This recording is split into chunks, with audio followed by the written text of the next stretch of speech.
Why should I watch this video? May you be asking. 2023 was a year where I believe IRL fashion and online fashion truly diverged. Sure, you can go outside and find people rocking outfits like these. The whole movement of clothes that look cute on Instagram pictures but a little bit ridiculous in real life gave birth to a lot of sensational items. And I don't know if I like this. I feel like it kind of looked like Snow White with this headband, but I haven't worn it since I thrifted it and kind of want to give it a go. Fashion as art versus fashion as something utilitarian has become a bigger schmeal. Funky fashion is getting outside of the runways into street style, and I just think that that's very fun. I don't think it's for everyone. I don't think that this is going to become the new mainstream trendy fashion, but as someone who grew up in a small town where if you wear loafers with a skirt, it's considered a very radical shoe option, like literally I have received that comment. It's just fun to see things get even more outside of the box. Maybe silly, maybe a little bit dysfunctional, but fun. A BuzzFeed article quoted a reader's comment on 2023's worst trends that says, the whole Y2K trend that's been lurking for a while now but boomed in 2023. I cannot stand the low-rise capris and bedazzled skinny scarves. It was the one decade that I always hoped would never come back, but here we are.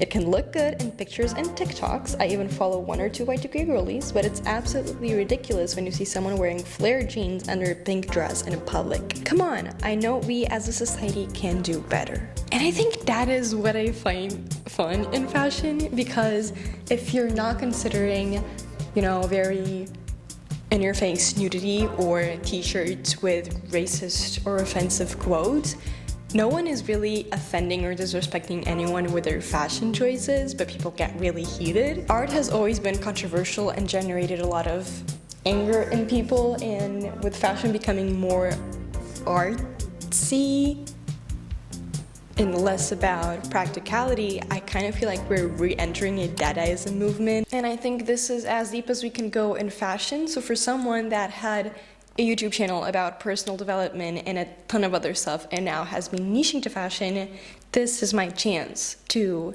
talk about existential topics through the lens of fashion. So all of this to say, let us go comment on 2023's most weird trends so far. So coming hot as my #1 trend that I wanted to tackle is the big red boots. Now, I have no idea if it's just my algorithm, but for me, this was the most iconic out-of-the-box thing that kind of went viral in my feed. Quoting the creators of these boots, they said that these were cartoon boots for a cool 3D world. Cartoonishness is an abstraction that frees us from the constraints of reality. If you kick someone in these boots, they go boink. Actor and activist Jamila J. Neal has said that these boots are a social experiment to see if humans are so gullible that they will literally adopt anything as a trend. And it is to note that these designers were the ones that were responsible for that ketchup roulette situation with Rihanna a few years ago. I don't quite remember it, but I think it was a roulette where people would buy Rihanna's Fenty product and they would either get the product or like a tomato sauce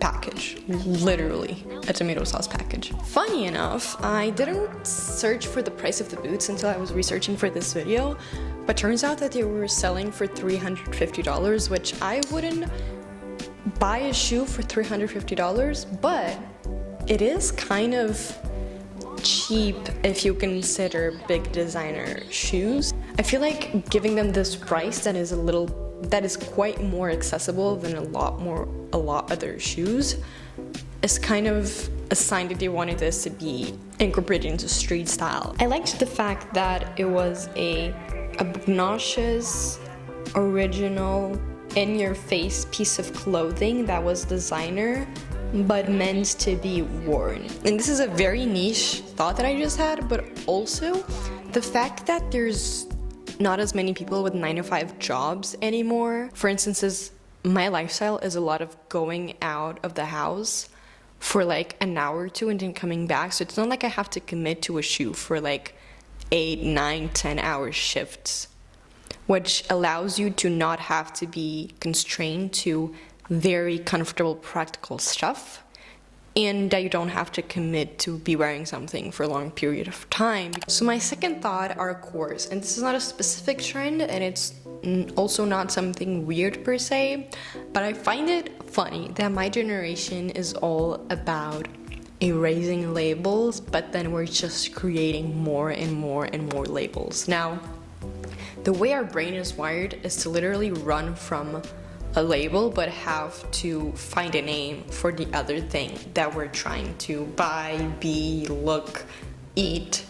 So it is kind of inevitable that even if we want to run away from certain labels, we're going to label whatever thing we reach on the other side. Even if you don't want to be something, you'll end up being something else, and that something else will eventually get a name. Here's the thing, I'm not that person that thinks fashion is super deep. I'm talking about this, but at the same time, I could be talking about anything else. Brenda Otero says that a core is a niche fashion trend often born from social media that revolves around a very specific visual aesthetic, and I think that's the best way to describe it. We've got ballet core, Barbie core, clown core, gorb core, norm core, cottage core. We are embracing niche, and I think that can be very powerful. There are going to be less and less people buying from one brand and more people buying from different brands. I think big corporations will kind of fade and we'll see a lot of medium-sized corporations. Now moving on, let me just say for the 10th time in my channel that I was a ballerina for 14 years of my life. And so when ballet flats came in, honestly I don't even remember because it feels like it was a lifetime ago, but I wasn't opposed to them.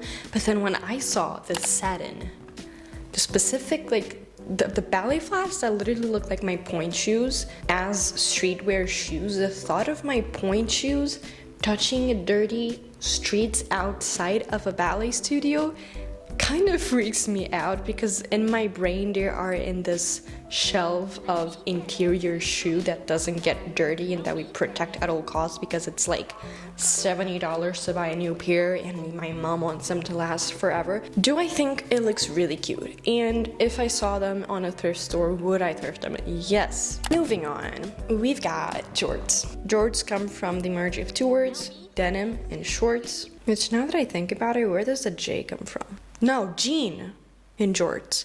Why do I feel like this has happened in another video? To my surprise, when I researched, aren't actually a trend that just appeared. They were first popularized by hip-hop artists in the late 90s and early 20s, so they were basically another Y2K trend, surprise, surprise. Last year, I think jorts just meant right above the knee, not skinny, but also not super large shorts. But this year, jorts started representing truly same length, all the length, large, thick denim material shorts. If you have a grandpa that is a lot taller than you and his waist is much bigger than yours, think about just stealing his denim shorts that he used to like work in his construction firm. I'm literally saying this because my grandpa, both my grandpas worked at construction firms, but yeah, just think about stealing them. I love my dad. I have so much respect for him, but I truly think that if he saw me in a true pair of jorts, if we went out, he would question a little bit of my mental sanity. We're just searching for more and more and more contrast in our outfits as time goes by and as 2023 goes by. The whole Adam Sandler outfit / hyper feminine, hyper masculine outfits where you're wearing something that is super, super baggy and super quote unquote masculine with something that is very like tight and quote unquote flattering. I really like it. Once again, I say this at every video, but it is so interesting to me how I have started to love these types of outfits. Maybe it's just my infantile deep down desire to stand out or something, but the fact that these are so baggy, so dad looking, why do we like these outfits? Because our brains were not wired to like these outfits. Moving on, there's another trend that I also like and wear, but do acknowledge is a little bit out of the blues, which is the rope strokers. What I do love about this is that I haven't really seen it, but I hope it catches designers' attentions to try out more 3D elements in garments. Fabric coming out of the fabric of the garment, basically. We see so many patterns in dresses, for example, but we never see things coming out of the dresses. For a generation that is always saying everything has already been done and there's no way we can be original because there's nothing to invent anymore. That is something that I'm not saying would be invented from scratch, but that's something that could be a trend that it hasn't been super done in any decade, I think. Now I got 3 trends that I didn't research much about, but that I also think are weird and came to my mind. Number 1 being the Polex Bamburia Crocs model. I love how Crocs is really pushing the limits on not being afraid to release new stuff, because they have been really risking it, but people have been really digging it. Like, I don't see everyone with those Crocs, but I think the fact that they're risking it with so many models has at least made people buy the regular model more, because the brand is being talked about more. Also, whenever I think of Crocs, this is such a weird random tangent, but the thought of my toenail touching the material of the Croc, because the material of the Croc is like such a specific material, that noise and sensation. The other trend is super sheer. I love sheer and I love lace, and it's been one of the trends that I have been obsessed with for the longer period of time. I think celebrities are kind of in a contest of let's see who shows more under a lace dress. I was seeing like this like red carpet TV show with my mom on like a Sunday that I went to her house, and she was like, I think this is so vulgar and like not classy, and like this is too much. But I was just like laughing, because we as humans want to be different and shock and be cool so much that it's just humans being humans. And now the 7th trend is something that I don't even see as weird anymore, but I do think that it is something that we did differently more this year, even though it didn't start this year, which is like the layering. The layering things that you usually didn't used to layer, like the dresses on top of pants, the skirts on top of dresses, the pants on top of dresses. I think it has given me so many ideas of styling things differently, instead of just having a top and a bottoms, having like multiple tops or multiple bottoms. I think it is still seen as maybe a try-hard thing in fashion, because obviously you're putting a lot more clothes on, but I truly think that it's given me the opportunity to express myself and do a lot more different things that I wouldn't think of.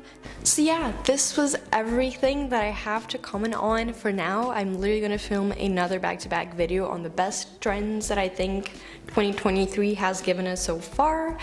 Let me know down below what was the weirdest trend that you've seen in your life in fashion, because I'm very curious to see what other people consider to be more weird. So yeah, I hope you liked this video. Make sure to give it a like so that more people get to it. I am really excited for the content that's coming up, because our New York fall season is coming and I am going to rock those streets. I'm also going to do more collabs soon, so stay tuned for that. I've been loving to connect with other creators.